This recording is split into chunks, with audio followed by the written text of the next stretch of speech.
Before we start, tell me where you're watching from and what time it is in your city right now. Hold that time. At 12:41 a.m., 1910, a gray canvas mail pouch with a brass tag stamped G12 thumped onto a probate court counter that should have been dark, and the junior clerk who slit the cord realized someone was moving guardianship papers after midnight with no docket, no judge, and no daylight. Her name is Ruth Calder, 23. First year in the probate clerk's office, nights on rotation, eyes trained to catch mismatched numbers and missing pages. The office sits on the second floor of a municipal building that smells like paste and boiler steam. The night porter rolled the pouch in from the alley and left a note that said urgent court delivery, no station stamp. The cord was tied with a bailiff's knot that Ruth had only seen on sealed exhibits. The tag did not show a route. It showed a single letter and a low number. G12. There is no G series on any court routing chart. Ruth sets the pouch on the muster table, checks for a dispatch slip, finds nothing, and tilts the mouth to listen. Stiff edges. Cardstock. She cuts the cord clean. A stack of pre-printed sheets slides out in one square block, bound by a paper band with a small crest she has never seen in court. A compass rose and the letters GX in the corners. The top sheet reads, Guardianship Authorization Request.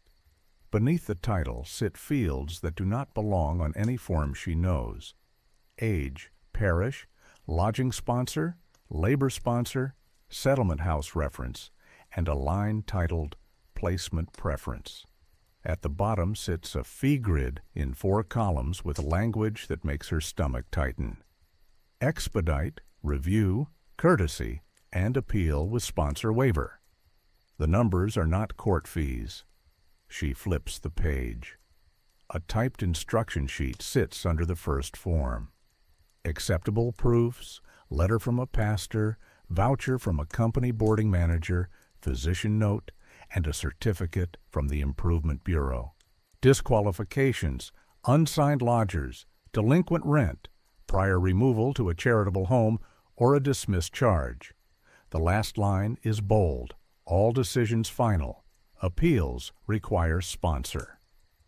She looks up at the wall where the court fee schedule hangs.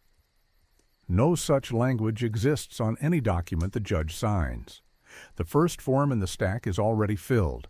The handwriting is tight and level. Name, May Caller. Age, 16. Parish, St. Swithin. Lodging sponsor, Harrow Company Houses. Labor sponsor, Harrow Mill No. 3. A smaller envelope is pinned to the top left with 2 short brass tacks. Inside is a letter on Harrow letterhead. It states that May is well suited to supervised lodging and light labor under a guardian pending court confirmation. It uses the phrase pending confirmation twice and avoids the word temporary entirely. The second document is a physician's clearance with a round rubber stamp Ruth recognizes from accident reports. Fit for supervised placement, no details. At the bottom of the guardianship form, a rubber stamp reads, Admitted. Next to it, smaller, Midnight Review. Next to that, in pencil, a number underlined twice. 20 Sonrogri. On the fee grid, $20 sits under appeal with sponsor waiver. Ruth pulls 5 more. The names change. The forms do not. All show a lodging sponsor tied to a company town or a boarding house. All show a labor sponsor tied to a mill or foundry. Each has a pastor letter with the same sentence construction as if a template leaked from somewhere. Each has the Midnight Review stamp and a pencil amount. Every third packet has a second envelope pinned to it with the crest embossed on the flap. Inside sits a typed slip. The committee acknowledges the voucher. An additional token is required before a guardian is assigned. No definition of token appears anywhere. The return address is not a room. It is a lockbox at Substation C. Beneath the stack, wrapped in brown paper and tied with cotton string, she finds a narrow ledger with no title on the spine, only a strip of black cloth and a glued index tab that reads G12. The inside pages are clean and careful.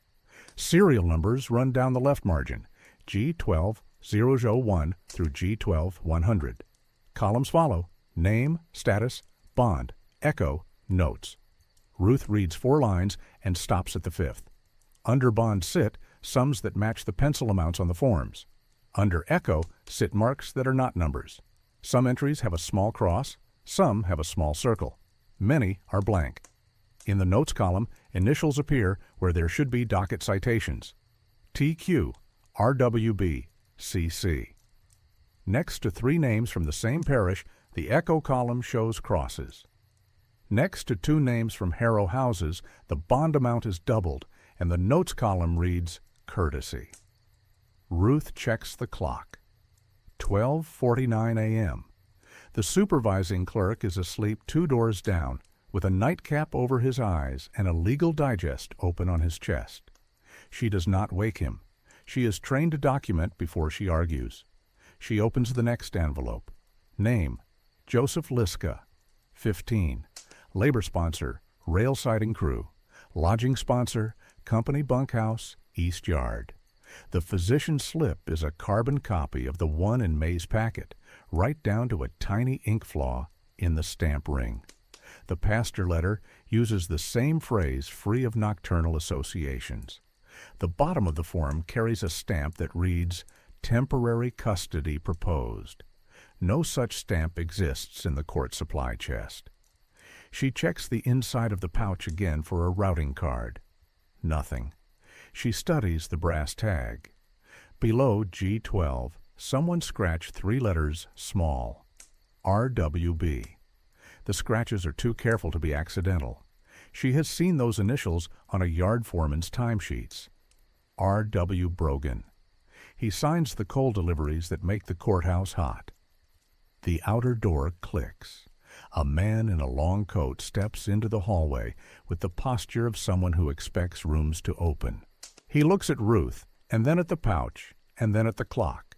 He says, "I am here for the G-Review packet."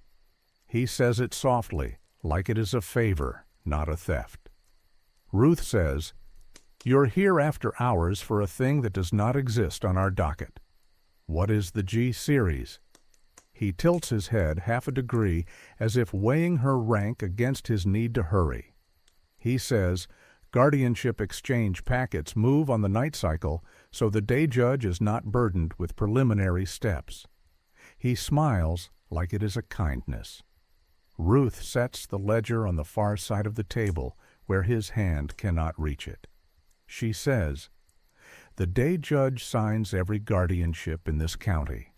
He has never asked for a midnight stamp with courtesy in the margin." A bell rings once from the alley stair. The man turns his head. 2 more quick rings follow. He relaxes and steps toward the pouch. Ruth lifts the ledger to her chest and says, "Present a requisition with a case number, and I will release the sealed exhibits under the clerk's key." He says, "The committee does not do numbers at night." He says it like he is telling her the weather. He reaches past her for the stack. She slides the stack back with her forearm and feels the paper band bite. A second figure appears in the doorway. A woman in a gray skirt and a white blouse, hair rolled and pinned under a small cap, carrying a leather case the size of a law book. She nods at the man, but does not bother with names. She sets the case on the table and opens it an inch. Inside sit a small stamp pad, a rubber stamp with the word "Admitted" on its face, a book of numbered chits, and a roll of velvet with 3 brass plaques tucked into it. She takes one out and presses it to the pad. The letters rise clean on the scrap she tests. CC. She looks at Ruth for the first time. She says, "The court has appreciated our help with caseload." Ruth says, "The court has not noticed you at all." The woman smiles without using her eyes. She says, "That is the point." Ruth flips the ledger open to the index flap and notes a piece of paper glued over the back half of the page. She slides a thin bone folder under the corner and lifts carefully until the glue creaks. Under the flap sits a sublist. No serials, only initials and amounts. The top line reads TQ 60.00. The second reads MH 40.00. The third reads RWB 25.0. No one in the room breathes for a count of 2 while she lowers the flap and smooths it with her palm. The man in the long coat clears his throat and swaps tactics. He moves to the small courtesies that give thieves doors. He says, "You are Ruth Calder. Your mother runs the pantry at St. Swithin. Your cousin works at the settlement house on Lansing. Your office likes that we clear children into supervised placements before a day calendar." He lists facts like he is doing her a favor. Ruth makes herself memorize one sentence for later. The committee trades in names the way normal offices trade in docket numbers. She does not ask him how he knows the pantry hours. She says the court calendars placements under oath with the guardian's name and address on a line anyone can read. The woman in gray looks bored with the exchange and pulls a narrow stamp from the case. She tests it on a blotter.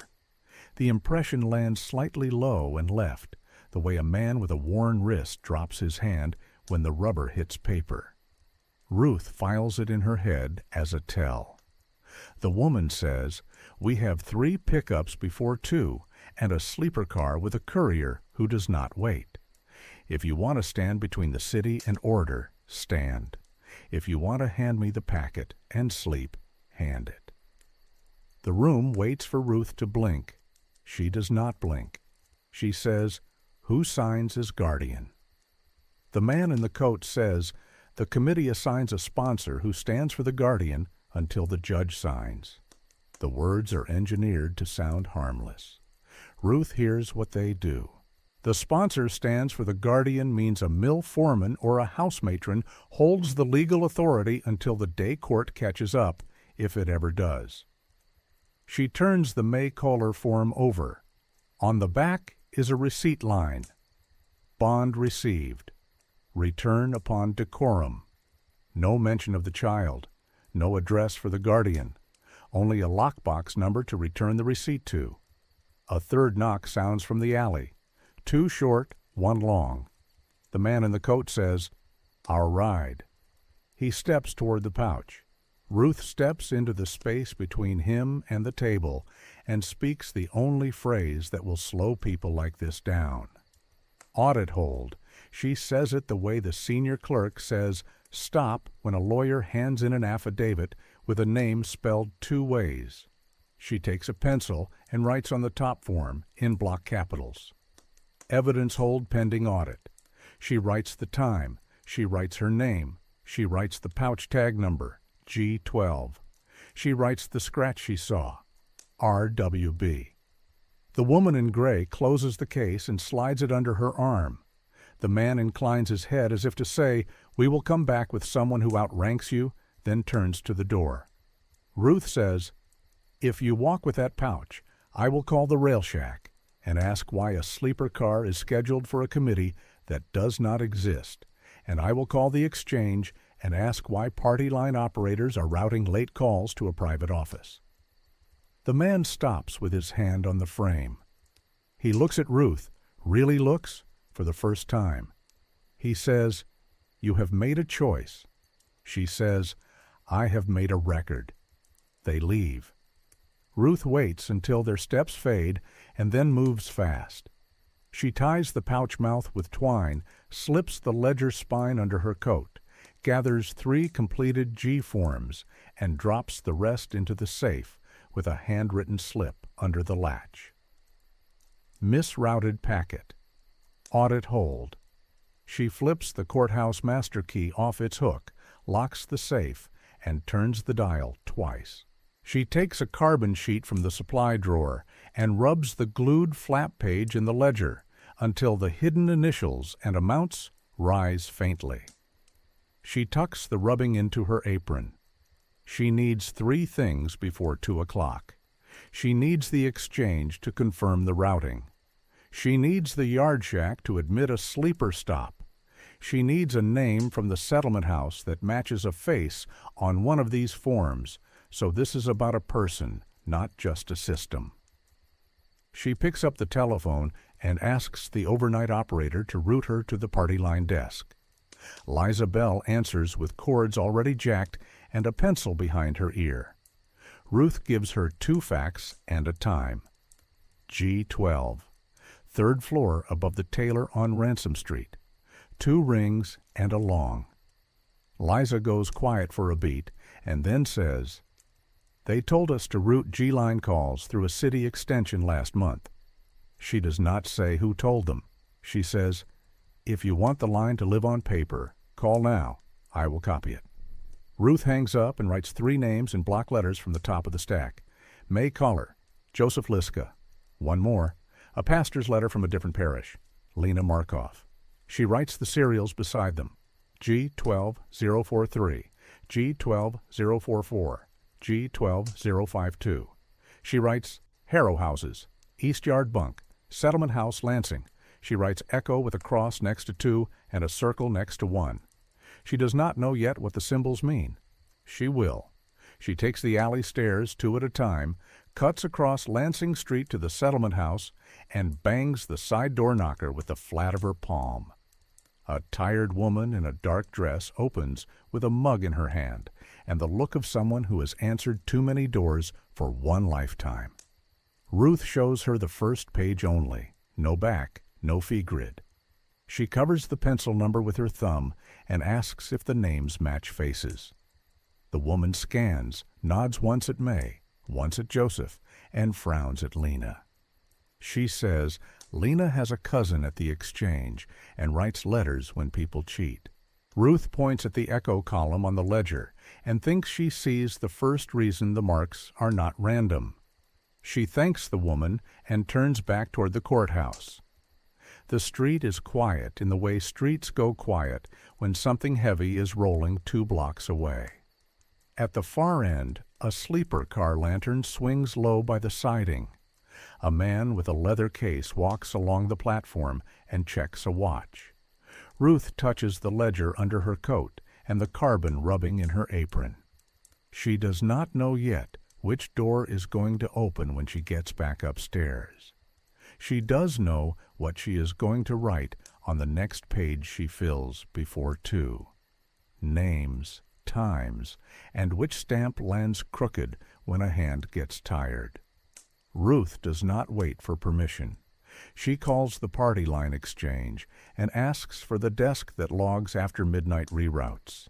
Liza Bell answers with 2 cords already jacked and a pencil behind her ear.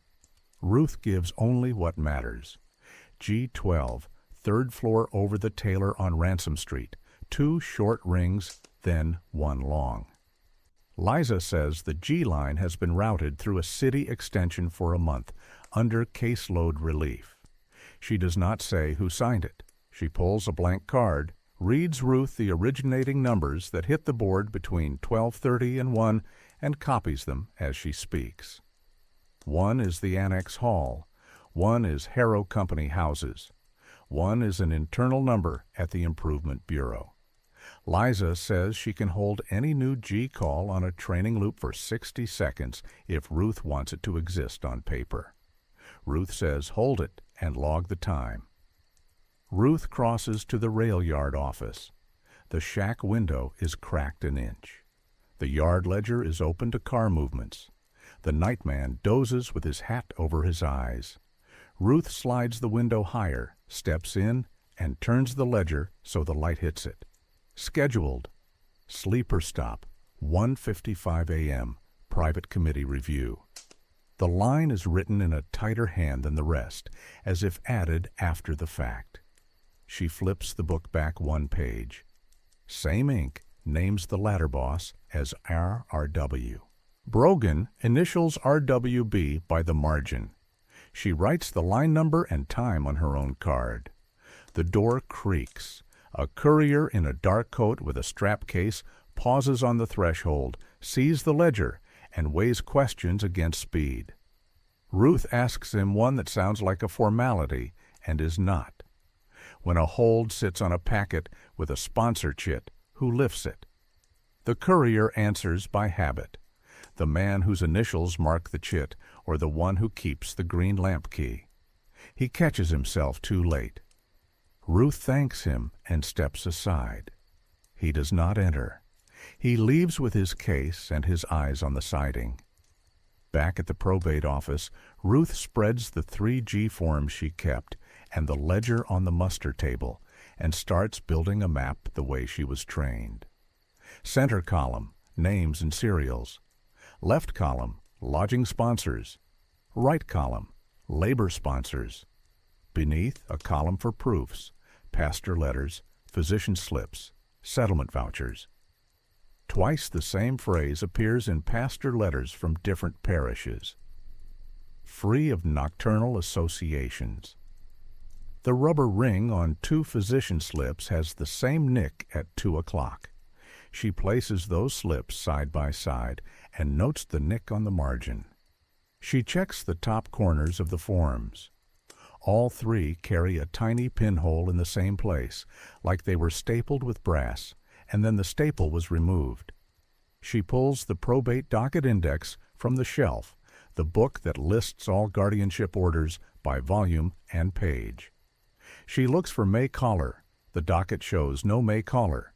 She looks for the page number stamped faintly on the back of the G-form packet, Vollern 9, page 214.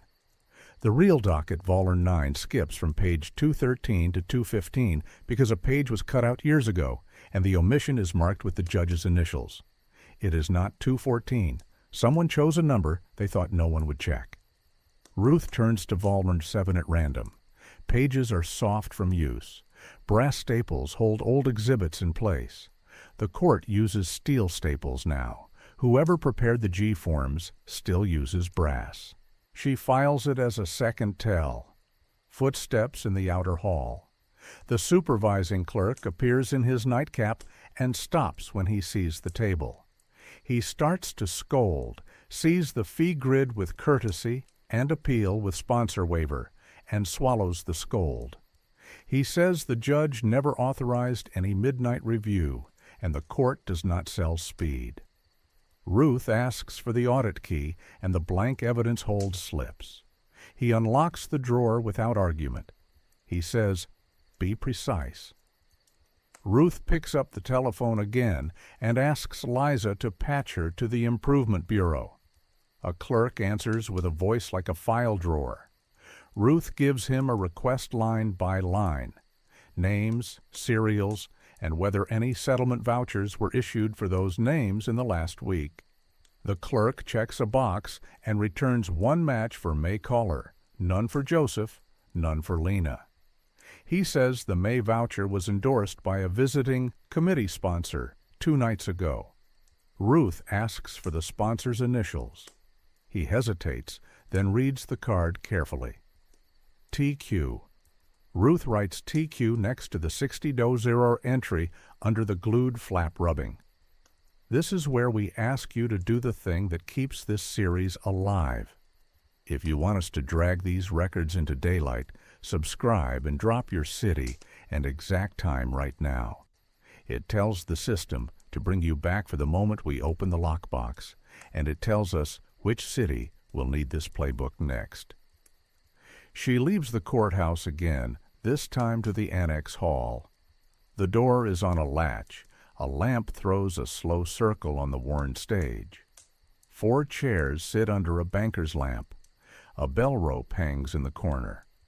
On the wall, a rack holds canvas envelopes with brass tags stamped G01 through G20. Ruth takes one down. Inside is a single sheet that looks like a receipt. Guardian pledge, amount held, and a return line that reads, "Upon decorum." The signature space holds a seal, not initials. The seal is a compass rose with GEX. She takes a pencil rubbing of the seal, slides the envelope back, and looks under the stage on a guess. A coal scuttle sits half full of envelopes that did not make it to substation C. She notes the substation number written on the back of each. She is not alone. A woman in a cleaner's apron watches from the doorway with a broom like a staff. Ruth raises the seal rubbing so the woman can see she is not here to steal anything. The cleaner says the night people bring bags, stamp papers, and leave before the sun hits the alley. She says a man with a pencil-stained finger keeps his stamp low on the upper edge, and a man with a watch chain tells jokes about caseload relief, like he is in on something. Ruth asks if they ring twice to enter. The cleaner says twice, and then a long. Ruth thanks her and writes the pattern beside the annex address. Ruth needs an ally who can put this on paper in the morning. She walks to the press door and asks for the night desk. The editor who handled the last scandal looks up from a galley. Ruth lays the ledger rubbing, the pastor template line, the double-nick physician stamp, the brass staple tell, and the annex seal rubbing in a neat row. She says Guardianship Exchange packets move after midnight with no docket and no judge. Sponsors post bonds. Bonds return upon decorum. Echo marks decide who gets extra calls and covers. Names in the glued flap match initials of people who touch the yard and the court. The editor flips one sheet at a time, asks 3 questions about chain of custody, then says, bring the lockbox and one person who will say on record what this thing did to them. Ruth says May Caller exists and was told to present at noon to sign for placement. The editor says, get May in a chair by 10 and we will put a camera on a stamp pad. Ruth returns to the settlement house at Lansing and asks for May. The matron there is not the same as Washington Street, but she has the same look of someone who keeps names more carefully than the city does. May sits at a kitchen table with a mug in both hands, shoulders tight, hair pulled hard. Ruth does not tell her a theory. She asks what she was told last night. May says a man with a pencil on his finger told her she needed a sponsor and a bond, and to come back at noon to sign a guardianship that would let her stay at Harrow Houses and work light duty at the mill. He said, say nothing and keep decorum. She repeats the phrase like she practiced it.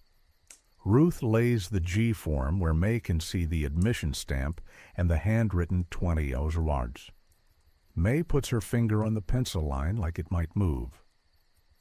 Ruth asks if anyone called themselves guardian. May says no, sponsor. Ruth asks if anyone read her a docket number. May says no. Ruth takes a clean sheet and writes a statement in plain language. Who spoke to May? What was said? What object was presented? What she was told to bring and when? May signs with a steady hand and prints her name. The matron signs as witness. Ruth pockets the statement and the time. She stops once more at the yard office. The sleeper still idles. 2 conductors stand at the steps, hats off, watching the street that feeds the annex and the courthouse. Ruth steps to the bottom step and asks what time the courier pulls. The taller conductor says when the person with the key rings twice. Ruth says the annex cleaner says twice and a long. The conductor blinks as if the map in her head is too good for a junior clerk. The courier with the strap case reappears. He sets the case on the step and does not move to block the latch when Ruth looks down at the chits inside. 3 show CC in brass. 1 has no letters and a tiny notch filed into the edge. The notch matches the misaligned stamp drop if you draw it on paper. She does not touch the case. She says the notch on that chit and the low drop on that stamp line up. The courier shuts the case and says, keep your voice down. He looks over his shoulder at the yard shack where the ladder boss should be and is not. Ruth files the absence as a choice. She goes back to the probate office, with the clock moving toward 2. The supervising clerk has set out a fresh fee schedule and a copy of the statute that governs guardianship hearings. He points to the line that says, "All guardianship orders require a judge's hand at open court." Ruth pins it above the muster table next to the GEX seal rubbing and the brass staple she pried from an old court file to show contrast. She writes 3 lines on a card that will sit under the camera lens later. The court uses steel staples. The court has docket numbers. The court does not stamp midnight review. The telephone rings. Liza says a G call just hit the board from the annex, and she held it for 60 seconds on training, time logged. Another from Harrow Houses. Another from the Improvement Bureau desk. Liza reads the times again into the mouthpiece and says a phrase that matters more than she knows. Someone told the board to route G to a city extension labeled Caseload Relief and to send any complaints to a number that traces to a councilman's office. Ruth writes the councilman's name. She does not say it out loud. She writes it next to the TQ on the glued flap rubbing and underlines both twice. A soft knock at the probate door. The man in the long coat stands in the hall, hand on the frame, watch chain bright. He says, "The committee appreciates when the court cooperates." Ruth says, "The court appreciates when the law is on the paper." He looks past her at the table, sees the stapled contrasts, the statute on the wall, the ledger open to G12, and the words "evidence hold pending audit" in her block hand. He recalculates. He says, "Then we will take this up with the judge at noon." He turns away. Ruth lets him go. She has what she needs for the next hour: calls logged, route proven, names in hand, and a time to put a camera on a stamp pad when someone tries to make a guardianship without a docket. Ruth sets the annex room like a plain interview, not a trap. 1 table, 1 stamp pad, 1 clean sheet under a camera. No curtain, no props that give anyone an excuse to stall. She pins 3 cards to the wall where any viewer can read them in one glance. The court has docket numbers. The court uses steel staples. The court does not stamp midnight review. She tapes the statute paragraph beside them and sets the probate fee schedule next to the Guardianship Exchange grid so the contrast is obvious before anyone starts talking. May arrives with the settlement house matron at 9:10 a.m. The matron is steady and businesslike. May looks like she did not sleep, but made a decision anyway. Ruth explains the order of the morning in simple terms. First, we show what you were told to sign. Then we record what they actually stamp. Then the press will ask you one question. May nods once. She asks if she has to say the sponsor's name. Ruth says only if the sponsor asks you for money on camera. The editor from the night desk comes in with a cameraman and a short list on a clipboard. He sets the lens 3 feet from the stamp pad, adjusts the focus to the ink surface, and marks the pad edge with a pencil cross so any shift will be visible. He checks lighting and says no speeches. He wants impressions, signatures, and a receipt that carries initials. Ruth gives him the rubbing of the glued page and the list of initials that sat under it. He copies TQ and underlines it once. He writes councilman next to the underline and does not say the name out loud. At 9:25, Ruth walks 2 blocks to substation C. The clerk with the red scarf has the lockbox under the counter and the ledger open to courtesy distributions. He looks like he wants to do the right thing and keep his job at the same time. Ruth puts the statute and a signed order from the supervising probate clerk on the desk. The order says the box will be held under postal audit until a judge confirms or denies any emergency guardianship process. He reads it twice. He unlocks the box and sets it on the counter. Inside are voucher stubs, brass chits with CC, and a narrow strip book that lists bond returns with no initials. Ruth inventories categories and counts line by line. The clerk signs and adds the time. Ruth signs and adds the time. She does not take the box. She closes it and says, "Bring it to the annex at 11:30 for chain of custody on camera." He swallows and nods. 10:05 a.m. Ruth goes to the Improvement Bureau. The desk clerk greets her like he knows exactly how many letters have been sent from this office to churches in the last year. Ruth asks for any memo that mentions echo. He laughs by reflex and says, "Echo is not a word they use." She says the word again and shows him a slip from a wastebasket with the header and 2 lines intact. He stops laughing. He brings out a file banded with a rubber tie and removes a typed page with the phrase "reverberation risk" in the 3rd line.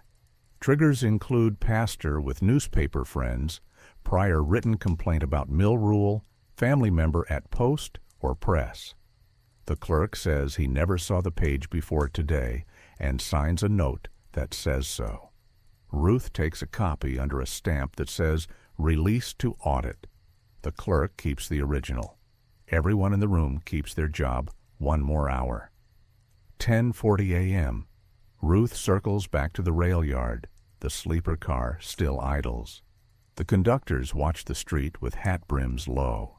The courier with the strap case looks less certain than he did 2 hours ago.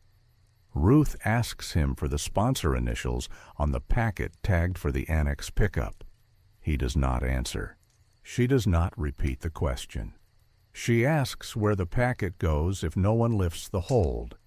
He says it goes back to the office above the tailor and then to a lockbox. Ruth asks what happens to a bond if a placement delays. He says the bond stays with the trust unless the sponsor tests decorum and wants it back. He hears himself and stops. Ruth writes that sentence on an index card in plain words.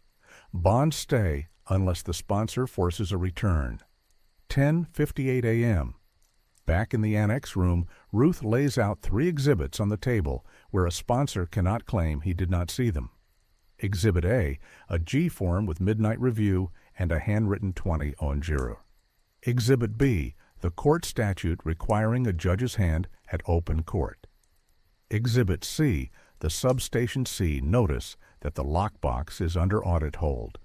She keeps the ledger rubbing and the councilman's name in a folder under the table until someone lies in a way that requires it. The door opens at 11:06 a.m. The man in the long coat steps in with the woman in gray 2 steps behind. He does not introduce himself. The woman sets her case on the table like a person placing a stamp on a letter. The man looks at the camera and says, "Turn that off." The editor says we are making a training record on lawful process. He does not ask permission. The man does not push the point. He looks at May like she is a package scheduled for delivery and says name. She says May Collar. He asks for the sponsor. May says she was told a sponsor would be provided and a bond already posted by the foreman. The woman in gray opens the case and takes out the admitted stamp and the pad. Ruth's cameraman frames the stamp face and the pad edge. The woman tests the stamp, and the impression lands a low fraction on the top left. The lens catches it. Ruth does not speak. She circles low left tell on her pad and draws an arrow to the pad. The man pulls a certificate from his folder. It is already stamped admitted. He puts it down as if it were already signed. He slides a small brass chit toward the matron and taps the space where initials should go. The letters CC are cast into the brass. The space for initials is blank.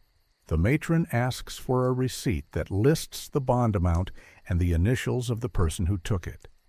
The man says the trust holds bonds. Returns are processed upon decorum. He says it with the cadence of a rule spoken too often to hear any more. The editor asks him to read the word decorum into the microphone. He does, because no one has told him not to. Ruth nods at the cameraman to hold on his mouth as he says it. Ruth takes a quiet risk. She slides a clean guardianship order form from the probate drawer into the edge of the frame and says this is the only form a judge signs. It has a docket number line, a guardian name line, and an address line. She points to the GX certificate and asks where those lines sit on the admitted form. The man does not answer. The woman in gray stamps the G form a second time. The impression lands low left again. The cameraman catches it in the same position. The editor and Ruth do not smile. They are not here for victory. They are here for evidence. 11:23 a.m., Liza from the exchange steps into the doorway with a thin stack of call slips. She says 3 calls hit the board between 10:30 and 11:20 that match the G pattern. Annex to City Extension, Harrow Houses to City Extension, Improvement Bureau to City Extension. She places the slips on the table, names covered, times visible. The man in the long coat looks down and recognizes the handwriting of the operator who logs his nights. He adjusts his watch chain and says the committee will take up any record-keeping with the council. Ruth writes council on the bottom of an index card and does not hold it up. 11:31 a.m. The clerk from Substation C arrives carrying the lockbox like it burns cold. He sets it on the table. He is paler than he was an hour ago. Ruth reads the inventory lines from earlier, category and count, and asks him to unlock it. He does. The first layer shows voucher stubs tied to serials. The second layer shows a thin strip ledger with a header that reads, Returns. The first entry lists a bond amount returned with no initials. The editor asks who signs a bond return with no initials. The clerk says the commission. The woman in gray says nothing. The man in the long coat says bond returns are administrative. The cameraman holds on the blank line that should carry a name. Ruth takes one brass chit and lays it face up. CC shows clean. On the edge, there is a tiny notch filed into the brass. She aligns it over the low left stamp impression. The notch and the drop match. The editor whispers one word to his cameraman. Hold. Ruth keeps her hand still so the match stays clean. Liza leans in just enough to see it and steps back. May watches the chit as if it might move and make a receipt true. 11:44 a.m. The doorframe fills with a man in a city lapel pin and a paper in his hand. He says he is the city attorney and shows a temporary restraining order that claims no private filming in a quasi-judicial setting. The editor asks what makes this room judicial. The attorney says the committee is an auxiliary.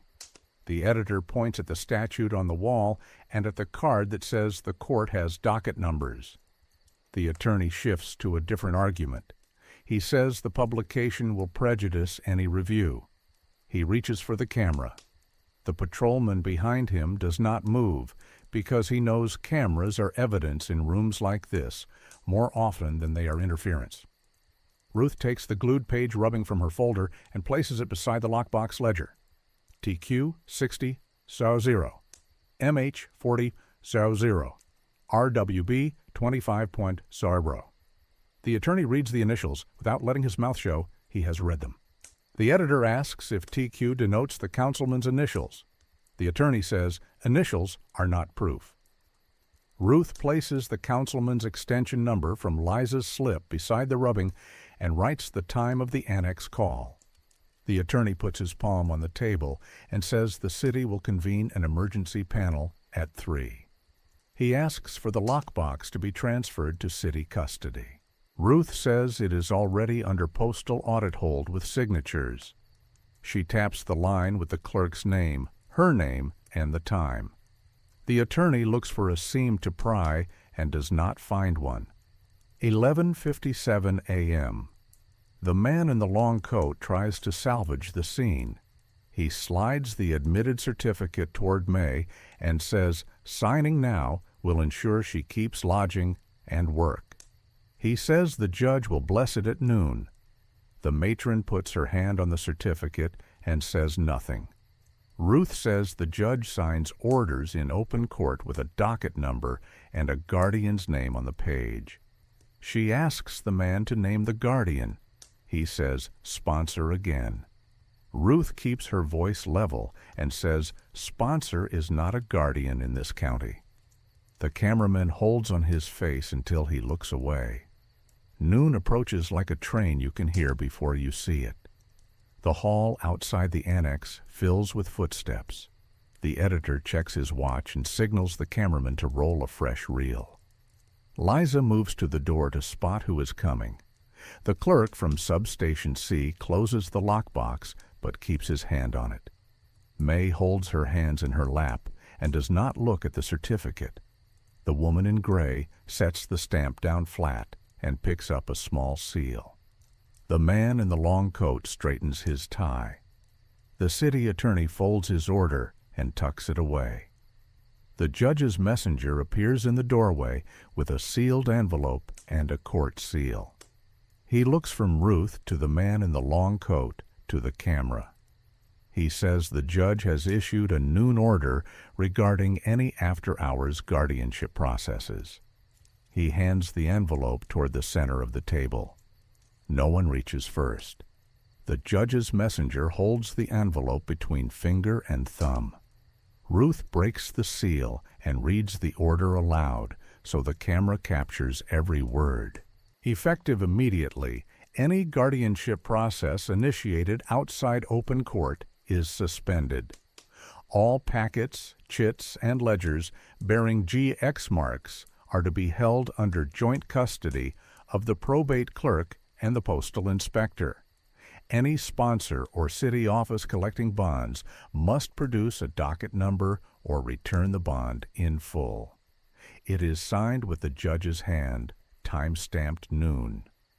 The city attorney starts to object and stops when the editor points to the signature and stamp. The patrolman shifts his weight and takes a half step back from the camera.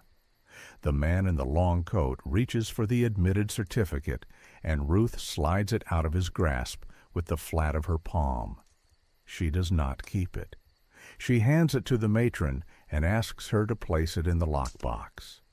The Substation C clerk opens the lid. The matron sets the certificate on top of the voucher stubs like evidence, not permission. The clerk closes the lid and spins the dial. He reads the chain of custody line and adds his initials, the time, and the location. Ruth signs under him. The editor signs as witness. The attorney hesitates, then signs, because not signing will be worse in print. Ruth takes the judge's order and tapes it to the wall beside the statute and the probate fee schedule. She writes the time underneath in block letters and adds the case line she wants the press to use without guessing. Noon order. Audit hold. Bonds return or name the docket. The cameraman reframes to include the order and the lockbox in the same shot. May stands and asks one question that decides whether this is a story or a fix. Do I have to sign anything right now to stay in my bed tonight? Ruth says no. You have to show up in open court tomorrow at 9. Your guardian's name will be on a public page, and the judge will say it in the room. May sits, breathes like a person who has been holding it for 12 hours, and nods. The man in the long coat tries to pull what power is left to him. He says the committee will file an injunction by 2. The editor says the paper will print the order at 1, and the injunction at 2 if it exists. He lifts his hand at the camera and says, "Roll for one more demonstration." Ruth inks the admitted stamp and lands it on a test sheet. The drop goes low left. She lays the brass chit with the notch over the impression. The match is irrefutable. She says the clerk will catalog this stamp face as Exhibit D and the chit as Exhibit E. The city attorney says we are not in a court. Ruth points at the judge's order on the wall and says we are in a room holding court evidence under a court order. The attorney closes his mouth. Footsteps in the corridor, heavier now. The councilman, whose initials match TQ, steps into the frame with sleeves rolled and a speech on his face. He starts with concern for caseload and the needs of orphans and the pressure on day calendars. The editor does not interrupt him. He waits until the councilman finishes the sentence about well-intended auxiliary processes and then asks a single question. Did your office authorize a city extension for late-night G routing labeled caseload relief? The councilman says we only ensured efficiency. The editor holds up Liza's call slips and reads the extension number. The councilman blinks and calls it a miscommunication. Liza, standing at the door, says the extension traces to his office. She held the last 3 calls for 60 seconds so the log would show it. She hands him the slip with the times. He does not take it. Ruth takes the glued page rubbing from her folder and lays it in front of the councilman. TQ 60 Ju MH 40 Ju RWB 25 Do 0. She asks him to explain the numbers. He says initials are not proof. Ruth points to the lockbox ledger under the lid. The substation C clerk opens to the returns page and holds the strip up. The first line lists a return of 60 Tauso with no initials. The editor asks who gets 60 when there is no name on the line. The councilman says administrative costs. The word lands wrong in the room. The judge's messenger returns with a second envelope marked addendum. Ruth reads it aloud. Any person acting as sponsor in lieu of a named guardian is ordered to appear with identification. Any office that instructed party line routing for G processes will produce a written authorization. Any railroad stop designated private committee review is suspended pending audit. The editor says we will need a photograph of the sleeper stop sign. Liza nods. The courier at the door takes off his strap case and sets it on the floor. He says the car will not pull until someone signs for nothing. He steps away from the case like a man done carrying a job he cannot explain to his own mother. Ruth turns to the matron. She asks for the cupboard bundle and the phrase the man used when he dropped it. The matron produces the string-tied roll and repeats the words exactly. We follow pattern now. Ruth holds up a brass staple she pulled from an old court file and a fresh brass staple from the cupboard roll. She says the court switched to steel last year. She taps the brass with the tip of a pencil. The sound is dull. The camera holds on the contrast. The councilman speaks quieter now. He says the city will dissolve any non-ordinanced process and cooperate fully. He says moving forward twice. The editor writes moving forward in his notebook and draws a box around it. Ruth asks the city attorney if he will argue that the admitted stamp and the chit are privileged. He says no. He asks for copies. The editor says negatives will be in the darkroom by 1:15. The attorney asks for the lockbox. The substation C clerk recites the order language about postal audit hold and joint custody. The attorney says he will send an assistant to the post for the chain. He does not touch the box. 12:41. The judge himself enters, not in robes, but with his seal in his hand and his clerk behind him. He looks at the table, the order on the wall, the lockbox, the stamp face, the chit, and the camera. He says one thing: no guardianship happens in this county without a docket number and a name said out loud. He signs the addendum under the first signature and writes the time. He turns to May and says, "You will appear tomorrow at 9. The court will assign a guardian after hearing live testimony." He turns to the councilman and says, "Your office will deliver any memo regarding caseload relief by 2. He turns to the man in the long coat and says, "Leave your stamp on the table." The man sets the stamp down. His pencil-stained finger hesitates and lifts. The judge nods to the patrolman. The patrolman does not arrest anyone.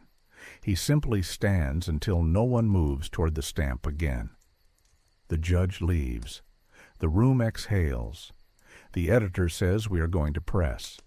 He takes the glued page rubbing, photographs the low left impression with the chit overlay, photographs the order on the wall, the lockbox inventory line with signatures, and May's signed statement. He gives Ruth a copy of the headline deck he will send. The Guardianship Exchange. Midnight stamps, no dockets, bonds on hold. Subhead, court suspends, after-hours process, lockbox seized, counsel extension exposed. Ruth does the boring work that makes the story stick. She fills evidence hold cards for the stamp face, the chit, the annex seal rubbing, the brass staple, the pastor template slips, the physician ring nick, the call slips, and the glued page rubbing. She writes serial numbers and times on each. She wraps the stamp in brown paper and ties it with twine, seals the knot with court wax, and writes stamp used in admitted impressions, low left tell. She places it in a metal drawer and logs the drawer number. Liza returns to the exchange and posts a note above the board in her own hand. No after-midnight routing to private offices without written ordinance. All G calls to recorder. She pins it with 2 tacks. She does not wait for permission. The substation C clerk carries the lockbox to the post under escort and signs it into a vault slot with a postal inspector present. At 1:10 p.m., the first edition hits the street with the judge's order inset. At 2:02 p.m., the counsel office releases a memo labeled Caseload Relief that authorizes the city extension for G-line routing without ordinance. The paper prints it at 3 p.m. next to the judge's addendum. At 3:15 p.m., the council votes to suspend any auxiliary process not codified and to refer the matter to the district attorney. No one says the word committee on the record. By 5 p.m., the annex room is cleared. The bell rope is cut and labeled. The rack of G brass tags is boxed. The table is bare except for the taped order and the statute. The room looks like what it is, a place where furniture was used to look like authority. The man in the long coat is gone. The woman in gray left without her case. The courier filed a resignation at the rail office. Brogan at the yard signs a statement that his initials on the brass tag were hold marks and that he acted on instructions from a city extension. He does not list the councilman's name on the public page. He gives it to the district attorney in chambers. Ruth walks May back to the settlement house. She does not promise results. She says the process from now on will be the one printed on the wall. She returns to the probate office and writes a one-page memo for the morning meeting. Proposed safeguards. Any pouch with a letter tag and no routing slip triggers audit hold and a call to the postal inspector. Any after-hours pickup requires a docket number. Any form that uses the words midnight review, courtesy, or appeal with sponsor waiver is rejected and logged. The court will adopt a stamp log that records impressions by time and hand. The supervising clerk reads the memo and says good. He signs it and pins it to the meeting board. He sets the clock to the correct time. He goes home. Ruth sits at the muster table and finishes 3 evidence cards she left blank when the room was full. She writes in neat block letters on the last one and tucks it into the drawer with the stamp. Echo memo copy. Triggers include pastor with newspaper friends and prior written complaint. Release to audit. Witness on file. She locks the drawer. She files the judge's order in a binder marked Noon Order, so no one can pretend later that they forgot what it said. She writes down the names of everyone who handled the lockbox and the time next to their names. She puts the ledger away with a sheet of plain paper over the glued page flap, so the next person sees what matters first. She steps into the hall. The building sounds like afternoon instead of night. She checks the empty pouch hook where G12 hung and writes one line on a card for herself. If a process happens in the dark, move it to noon. She slides the card into her pocket and closes the door.